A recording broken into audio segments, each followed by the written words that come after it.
हाय, आज हम लोग करेंगे जी के पिछले सालों के क्वेश्चंस कॉम्प्लेक्स नंबर टॉपिक के, कॉम्प्लेक्स नंबर चैप्टर के। जैसा कि मैं हमेशा कहता आया हूँ कि आप क्वेश्चंस करो, सारे क्वेश्चंस करो, बट आईआईटी जी में जितने भी क्वेश्चन पूछे मेंस और एडवांस, उनको ज़रूर और ज़रूर लगाओ। आज हम लोग टोटल 8 क्वेश्चंस करेंगे इस वीडियो में।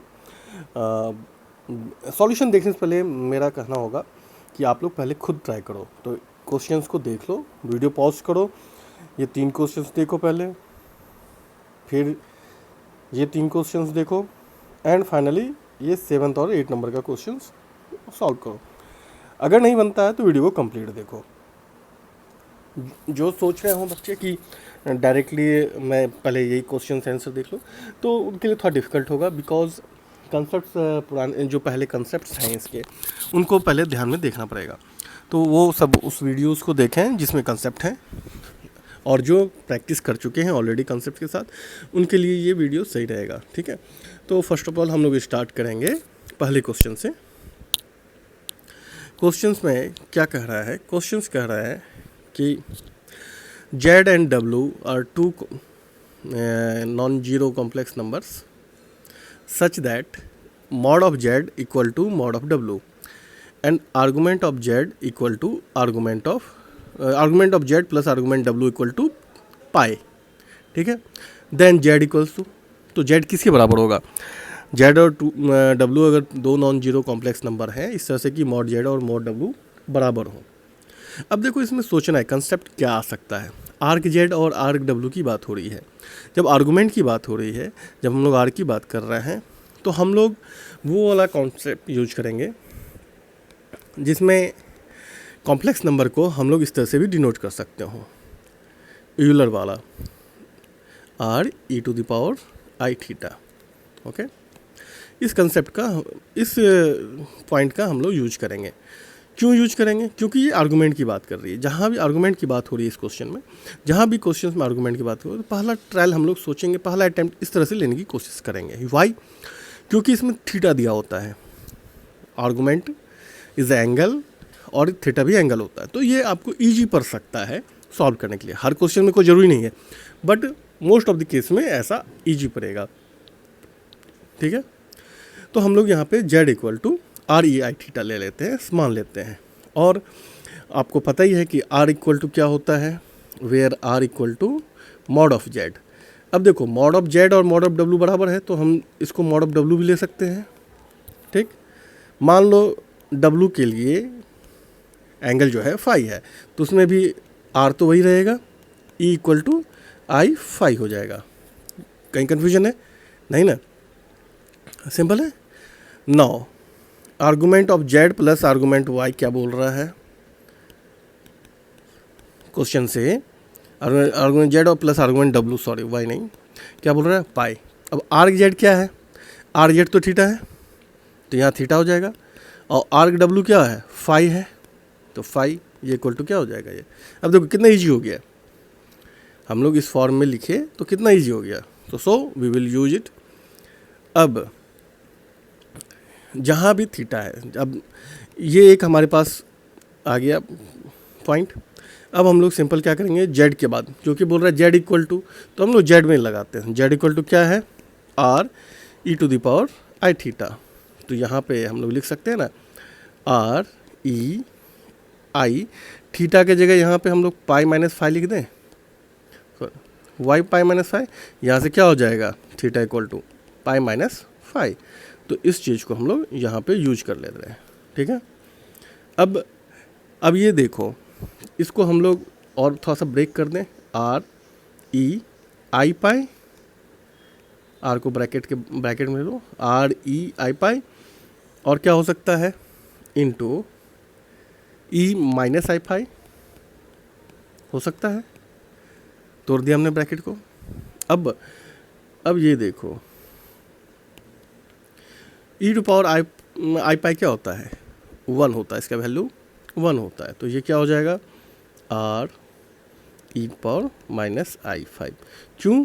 बिकॉज ई टू पावर आई पाई क्या होता है? 1 होता है। क्यों 1 होता है? ई टू पावर आई पाई को क्या लिख सकते हैं हम लोग? कॉस पाई प्लस आई साइन पाई लिख सकते हैं ना। तो कॉस पाई क्या होता है 1 और साइन पाई क्या होता है 0, तो ये हो जाएगा 1। तो ई टू पावर आई पाई क्या होता है 1, इसका यूज किया तो जेड इक्वल टू क्या हो गया R E power minus i phi. एक सेकेंड, सॉरी, ये कॉस पाई क्या हो जाएगा -1, तो ये -1 हो जाएगा तो मल्टीप्लाई हो जाएगा, यहाँ पे माइनस हो जाएगा, तो माइनस आर ई पावर आई फाई हो जाएगा। क्लियर है। तो इसको हम लोग लिख सकते हैं minus are E I phi, और चूंकि ये माइनस में है इसको गौर से देखना, ये जो माइनस में है तो इसको हम लोग ऐसा लिख सकते हैं ओमेगा का ओमेगा के ऊपर में ये कर सकते हैं इसको, है ना। ठीक है, तो इसको हम लोग लिख देंगे माइनस ओमेगा, दैट्स मीन ये हो जाएगा माइनस ओमेगा, उसके ऊपर में ये। क्लियर है। इस तरह से हम लोग इस क्वेश्चन को सॉल्व कर सकते हैं। तो ये हमारा आंसर हो जाएगा, सॉरी नॉट ओमेगा, डब्लू, क्योंकि क्वेश्चन में डब्लू की बात कर रहे हैं ना, तो W actually are E I phi W है, तो are e minus i phi क्या हो जाता है माइनस डब्लू होगा। क्यों? क्योंकि हम इसको R cos phi plus R आई साइन फाई लिख सकते हैं, और इससे हम लोग इसको चेंज करेंगे, और इससे हम लोग इसको चेंज करते हैं तो यहाँ से ये हो जाएगा डब्लू के ऊपर ऐसे कंजुगेट लिखते तो क्या हो जाता है r cos phi minus r आई साइन फाई, ये होता है ना। तो इस केस में हमारे पास r e minus i phi लिखते हैं इसको। तो इससे से क्वेश्चन सॉल्व हो गया और हमारा आंसर आएगा माइनस डब्लू। तो सही आंसर क्या हो जाएगा बी। अब आ जाओ सेकंड क्वेश्चन पे। सेकंड क्वेश्चन क्या कह रहा है इसको देख लेते हैं हम लोग। सेकंड क्वेश्चन बहुत ईजी है। क्वेश्चन क्या कह रहा है, क्वेश्चन ये है if mod of Z -4 less than mod of Z -2, तो इसका सॉल्यूशन क्या होगा। It's solution is given by, तो इसका सॉल्यूशन क्या होगा। सिंपल है, मान लो इसको कि हम लोग इस केस में अब हम लोग आई थीटा वाला यूज नहीं करेंगे, अब इसमें हम लोग simple z equal to x plus i y use कर लेते हैं। ठीक, तो मॉड ऑफ जेड -4 क्या हो जाएगा, उसको हम लोग लिख सकते हैं कि एक्स प्लस आई वाई -4 लिख सकते हैं, या इसको x -4 प्लस आई वाई लिख सकते हैं, है ना। सिमिलरली मॉड ऑफ जेड -2 क्या हो जाएगा mod of x plus i y -2, तो इसको इस तरह से लिख सकते हैं x -2 प्लस आई वाई। कहीं कोई कन्फ्यूजन तो नहीं हुआ। ठीक, अब लिख रहा है मॉड ऑफ, और इसको हम लोग ऐसा लिख सकते हैं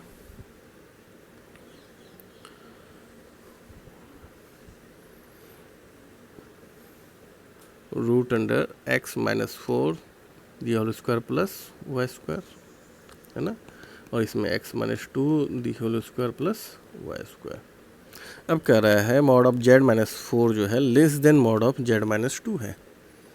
ठीक है, तो हम लोग इसमें वो यहाँ से यूज कर लेते हैं, सब्स्टिट्यूट कर दो, तो रूट अंडर x -4, बहुत ईजी क्वेश्चन है ये, plus y square less than root under x -2 the whole square plus y square.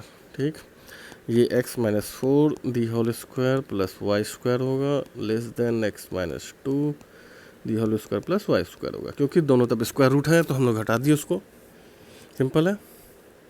तो ये क्या बन जाएगा, अब इसको थोड़ा सा सिंप्लीफाई कर देंगे तो ये हो जाएगा यहाँ से x square -8x plus 16 less than x square -4x plus 4, इसको थोड़ा और सिंप्लीफाई करोगे, चूँकि एक्स स्क्वायर है और ये -8x है, -4x है, तो थोड़ा सा और करेंगे तो ये हो जाएगा 12 लेस देन 4x। तो यहाँ से क्या हो जाएगा 3 less than x, that's mean x is greater than 3। अब x क्या है, रियल पार्ट ऑफ z है, z इक्वल टू हमने माना था x प्लस आई वाई, तो x क्या है रियल z है, तो यहाँ से क्या हो जाएगा रियल z ग्रेटर देन 3। अब ये ऑप्शन देखो इसमें कौन सा है, रियल z ग्रेटर सी, तो हमारे लिए ये सही हो जाएगा। ओके, अब थर्ड क्वेश्चन देखते हैं। थर्ड क्वेश्चन क्या कह रहा है,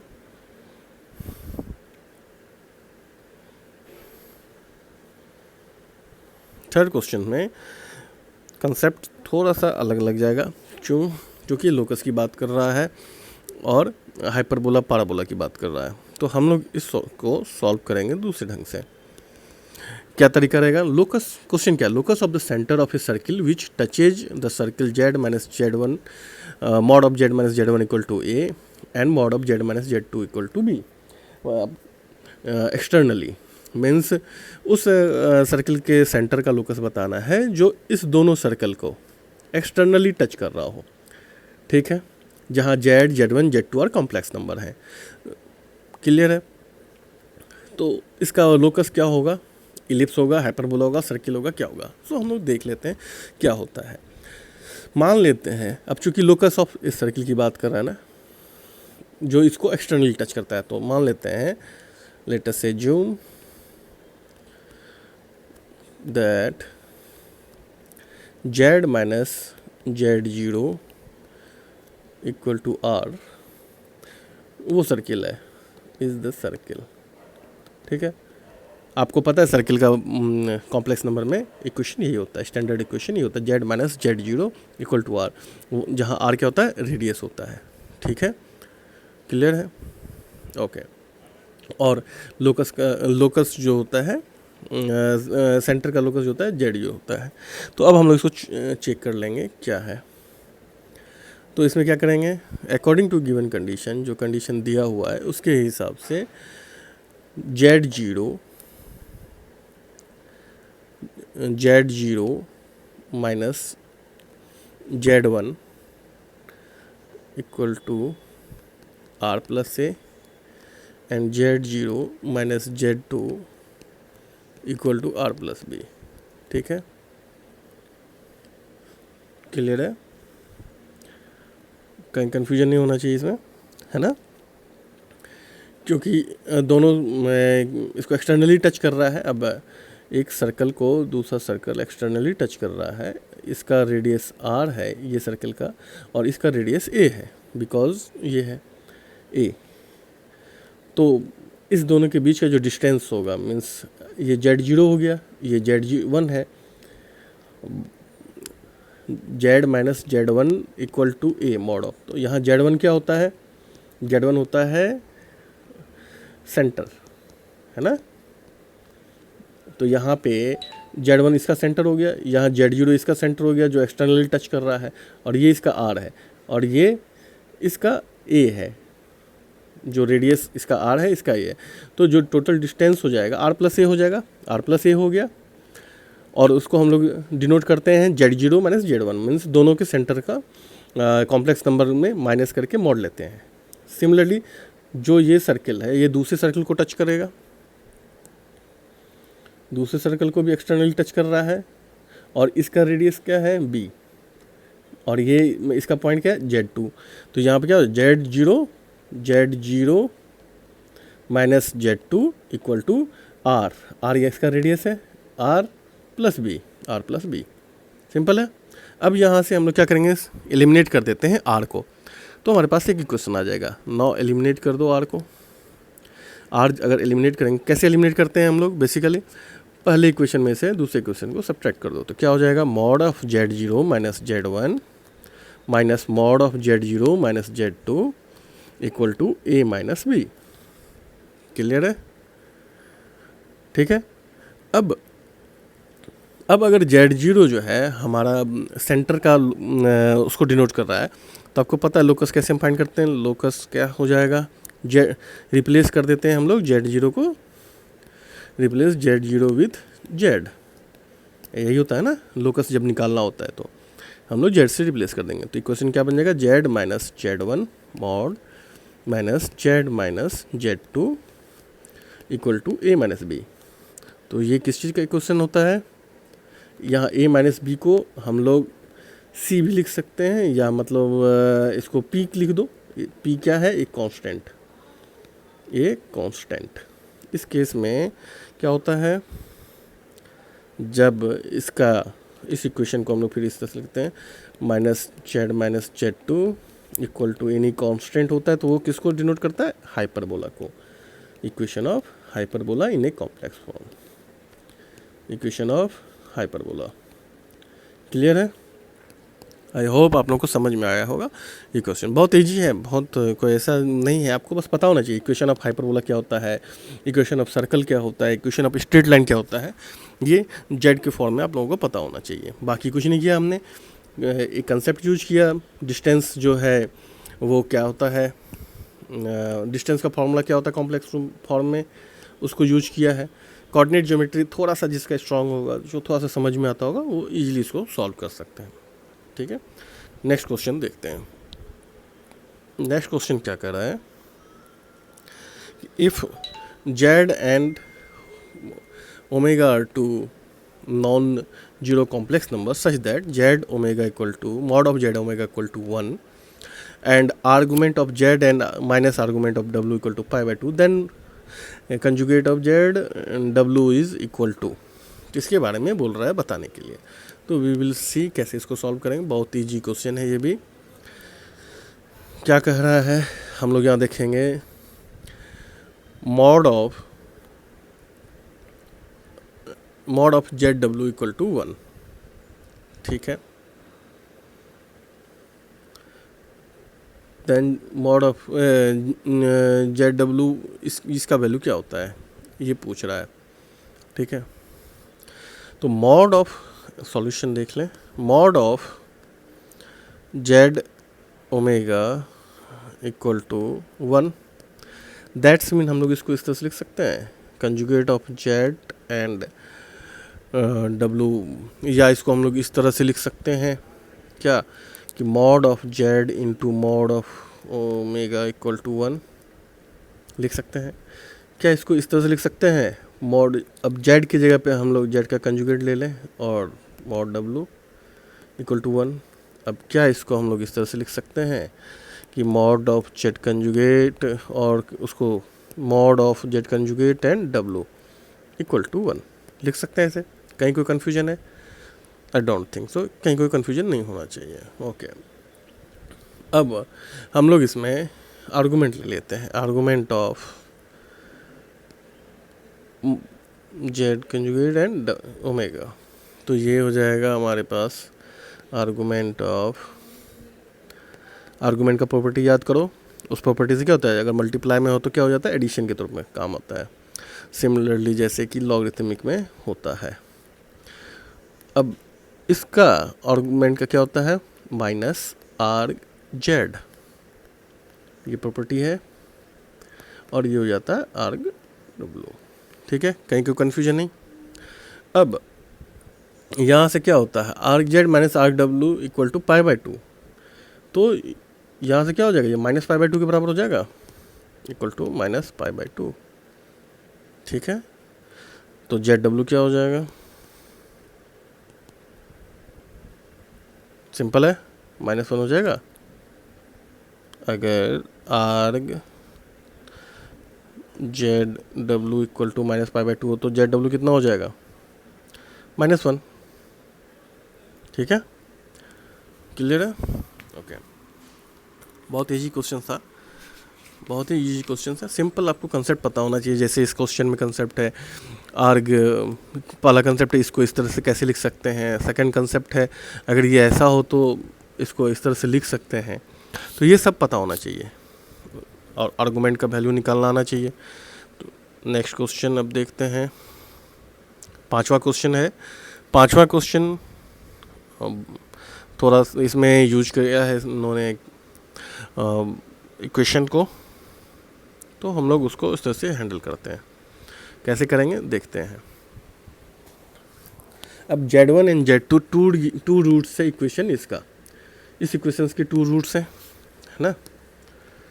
अगर इस इक्वेशंस के टू रूट हैं तो हम लोग क्या लिख सकते हैं, Z1 प्लस Z2 को क्या लिखेंगे, याद करो जब इक्वेशन की बात करते हैं टू रूट्स होते हैं तो क्या होता है, दोनों रूट्स का एडअप जो होते हैं माइनस उसके बराबर होगा, -a/1 मीन्स इसका कोफिशिएंट क्या है, यहाँ पे 1 है तो -a, और मल्टीप्लिकेशन क्या होता है, constant term by first term, तो यहाँ पे b हो जाएगा।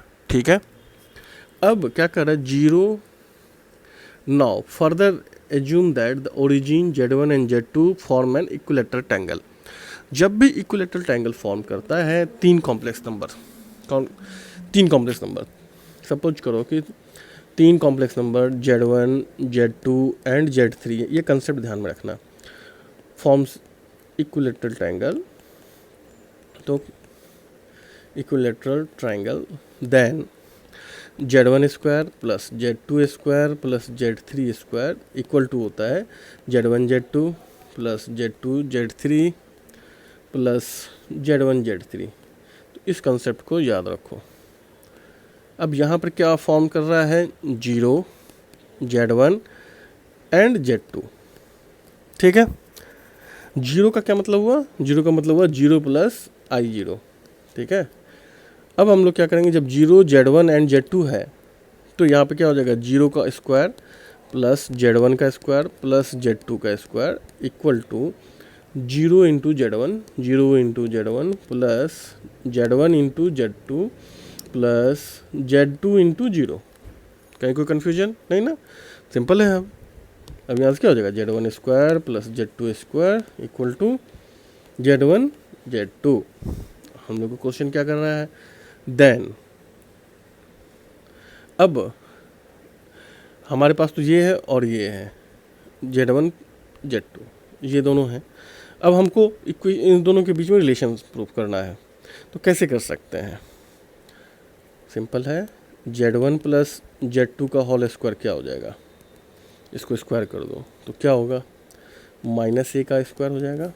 इसको हम लोग लिख सकते हैं ना, Z1 square plus Z2 square plus 2Z1 Z2, तो ये हो जाएगा स्क्वायर। अब Z1 Z2 का स्क्वायर को क्या लिख सकते हैं, Z1 Z2 plus 2Z1 Z2 equal to a square.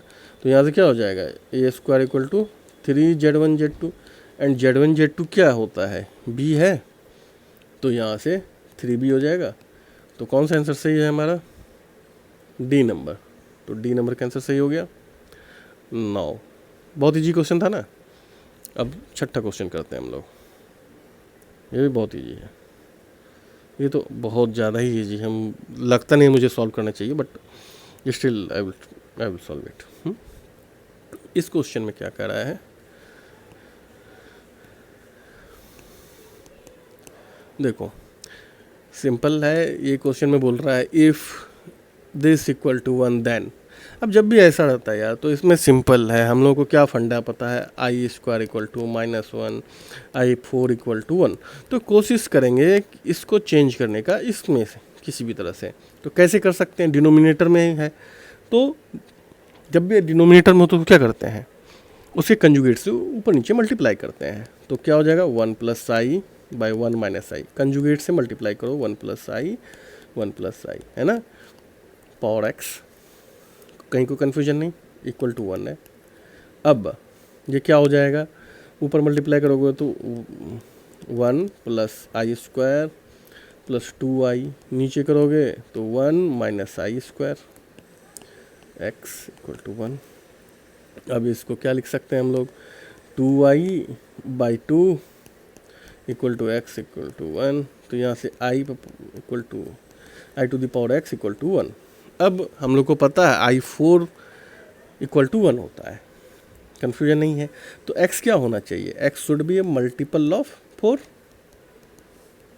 Multiple of 4। तो मल्टीपल ऑफ 4 को क्या लिख सकते हैं, 4n लिख सकते हैं। कहीं से भी कोई कन्फ्यूजन नहीं होना चाहिए। जहाँ n क्या हो, नेचुरल नंबर हो, पॉजिटिव नेचुरल नंबर्स हो, है पॉजिटिव नेचुरल नंबर हो, मतलब n का वैल्यू 1 2 3 4 कुछ भी लो, तो क्या हो जाएगा x इक्वल टू 4 8 12 16। तो इस तरह से इस क्वेश्चन को हम लोग सॉल्व करते हैं। यहाँ क्या हो जाएगा b। बहुत ही इजी क्वेश्चन था। चलो अब हम लोग देखते हैं ये 7वां क्वेश्चन। 7वां क्वेश्चन में क्या कह रहा है, 7वां क्वेश्चन में कह रहा है कि z एंड w दो कॉम्प्लेक्स नंबर हैं सच दैट कि conjugate of z plus i डब्ल्यू ऑफ z इक्वल टू 0 है। तो बोल रहा है एंड आर्गूमेंट ऑफ जेड डब्ल्यू इक्वल टू पाई है। तो बोल रहा है देन आर्ग जेड क्या होगा। बहुत ही सिंपल क्वेश्चन है ये भी। कैसे सिंपल है, लेट्स सी, देखते हैं कैसे सिंपल है। इस तरह क्वेश्चंस में आर्गुमेंट का हम लोग प्रॉपर्टी यूज करते हैं। अब कह रहा है आर्ग जेड डब्ल्यू इक्वल टू पाई है, ठीक है। इसका क्या मतलब हुआ, अब आर्ग मल्टीपल में है तो क्या हो जाएगा, ऐड अप कर सकते हैं हम लोग इसको सेपरेटली, आर्ग डब्ल्यू इक्वल टू पाई, ठीक है। ये पहला पॉइंट हो गया, कोई कन्फ्यूजन नहीं आना चाहिए इसमें। अब क्या है, जेड कंजुगेट प्लस आई डब्ल्यू का कंजुगेट इक्वल टू 0 है, ठीक। तो यहाँ से क्या हो जाएगा, z equal to minus z conjugate equal to minus i डब्ल्यू का कंजुगेट, है ना, कोई कन्फ्यूजन नहीं। अब जब ये इस तरह से जेड का कंजुगेट माइनस आई डब्ल्यू का कंजुगेट के बराबर हो तो इसका क्या मतलब होता है, इसका मतलब होता है जेड इक्वल टू आई डब्ल्यू, ठीक है, ओके, क्लियर है। अब जेड इक्वल टू आई डब्ल्यू है तो इसका क्या मतलब हुआ, आर्गूमेंट लगाओ दोनों तरफ, arg z equal to arg i डब्ल्यू। अब आई डब्ल्यू को हम लोग लिख सकते हैं ना पाई बाई 2 प्लस आर्ग डब्ल्यू, क्यों, क्योंकि आई क्या हो जाता है, आई वाई एक्सिस पे आता है हमेशा, मतलब पाई बाई 2 प्लस में रहता है हमेशा पॉजिटिव से, तो इसलिए हम लोग इसको इस तरह से लिख सकते हैं, ठीक। अब ये क्या हो गया, आर्क जेड यहाँ से क्या हो जाएगा पाई बाई 2।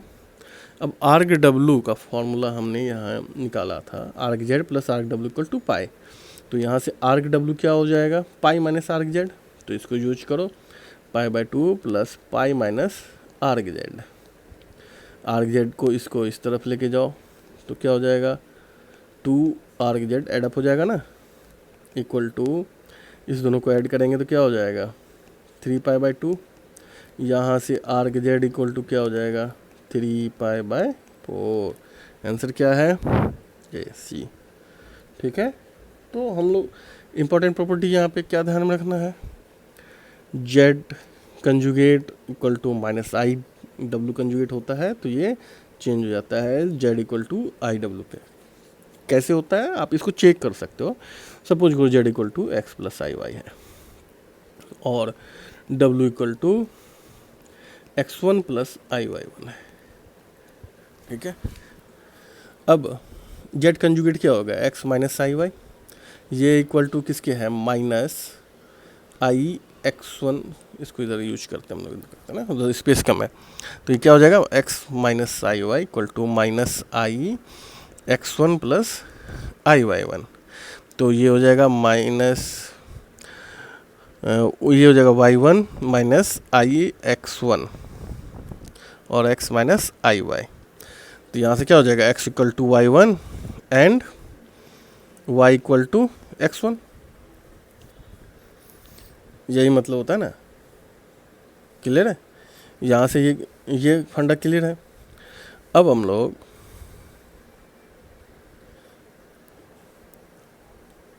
लोग इसको ऐसा करते हैं, अब क्या है, z इक्वल टू आई डब्ल्यू है तो x plus i y, i x1 plus i y 1।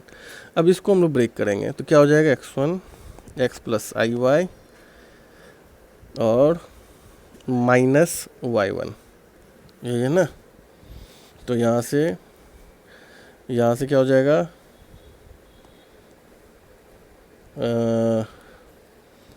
ठीक है, x equal to minus y1 and y equal to x1। तो सेम चीज़ है, दैट्स मीन ये चेंज हो जाता है इसमें। तो इस तरह से हम लोग चेक भी कर सकते हैं, क्रॉस चेक। ठीक है, नाउ नेक्स्ट फाइनल आज के वीडियोस का ये लास्ट क्वेश्चन है, 8वां। ये भी बड़ा इंटरेस्टिंग क्वेश्चन है। अब इसमें बहुत इजी भी है एक्चुअली। इसको सॉल्व करने के लिए हम लोग क्या करेंगे, देखो z equal to x minus i 1 दिया है, ठीक है, कोई बात नहीं है, और z power 1/3 equal to p plus i q है। तो इससे हम लोग चालू करेंगे, p प्लस आई क्यू है, ठीक। अब z का पावर क्या है, 1/3 है, तो हम लोग इसको फ्रैक्शन में है तो इसको हम लोग कंप्लीट उसमें करते हैं। क्या करना पड़ेगा इसके लिए, पावर 3 कर दो, दोनों साइड कर सकते हैं। तो इससे क्या हो जाएगा, z इक्वल टू, जब आप इसको सही करोगे तो p3 plus i a plus b का होल क्यू क्या होता है, a cube plus b cube plus 3ab into a plus b. इसको तोड़ो और तो क्या हो जाएगा, p3 minus 3p² square plus i 3p² q minus q और z। तो z की जगह हम लोग लिख दें x माइनस आई 1, ठीक। अब जब भी दो कॉम्प्लेक्स नंबर को इक्वेट करते हैं तो याद करो फंडा क्या करते हैं, उसमें रियल पार्ट को रियल पार्ट से ऐड करते हैं, मतलब इक्वेट करते हैं, और इमेजिनरी पार्ट को इमेजिनरी पार्ट से इक्वेट करते हैं। तो हम लोग कर देंगे x इक्वल टू क्या हो जाएगा, pq माइनस 3p² स्क्वायर, या p कॉमन ले लो तो क्या हो जाएगा, p² माइनस 3q²। क्यों ले लेंगे p कॉमन, क्योंकि हम लोगों को यहाँ पे x/p यूज करना है, y/q यूज करना है। तो p कॉमन लेंगे तो यहाँ से x/p क्या हो जाएगा, p² minus 3q²। Similarly y, यहाँ से y इक्वल टू क्या हो जाएगा, 3p² माइनस q। अब यहाँ से q कॉमन ले लेते हैं तो क्या हो जाएगा, 3p² माइनस q²। तो y/q क्या हो जाएगा, 3p² माइनस q²। कन्फ्यूजन नहीं है ना। अब इसमें क्या करा है, इस दोनों को ऐड अप करके डिवाइड बाई ये करना है। तो हम लोग कर देते हैं x/p प्लस y/q ऐड करो तो क्या हो जाएगा, p² minus 3q² plus 3p² minus q²। तो ये हो जाएगा 4p² माइनस 4q²। 4 कॉमन ले लो, p² माइनस q², ठीक है। अब क्या हो जाएगा, इसको इस तरफ लेके आएंगे इक्वेशन के, तो x/p plus y/q divide by p² minus q², क्या हो जाएगा 4। तो इसका वैल्यू 4 कहाँ पर, कुछ गड़बड़ हो गया, जस्ट सेकेंड, सॉरी 4 नहीं आएगा, p² माइनस 3q², हाँ। तो यहाँ पे आ जाएगा माइनस 2p²।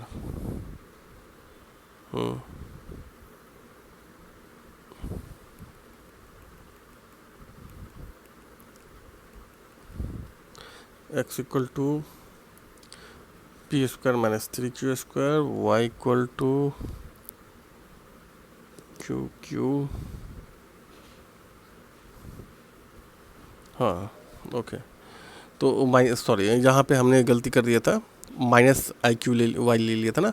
तो यहाँ से y क्या हो जाएगा, माइनस दिस, तो ये हो जाएगा माइनस दिस। तो यहाँ से हो जाएगा q² माइनस 3p²। अब अगर हम लोग यहाँ पे q² माइनस 3p² डालेंगे तो ये हो जाएगा माइनस 2p² प्लस q²। छोटी सी गलती हमारे आंसर को कहाँ से कहाँ पहुँचा सकती है। तो इसलिए एग्ज़ाम में बहुत ही केयरफुली ध्यान रखना कि कैसे करते हैं।